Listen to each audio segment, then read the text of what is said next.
Hey guys, how are you doing? My name is Gerald, and I want to talk a little bit today about Kindle publishing, and specifically a book called The Self-Publishing Blueprint, which I got from Emeka Osai. This guy is the real deal. I started Kindle publishing approximately 3 months ago with the idea to make some side passive income and eventually grow that into a main source of income that I could live without working with. I can just have financial freedom from.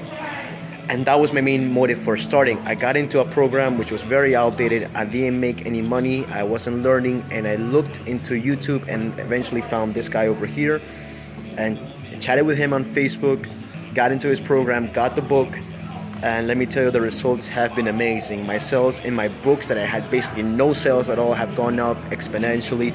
I have built a brand around one niche that I'm making right now, and I'm publishing several other books as well.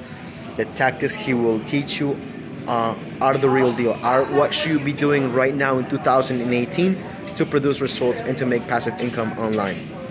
Not only that, but if you choose to join the program, I would also recommend that completely. The quality of people you will find there is tremendous. It's just probably going to be the best investment you're going to make in 2018. Guys, I thank you for taking the time to listen to me, and I hope to see you soon. Thank you very much.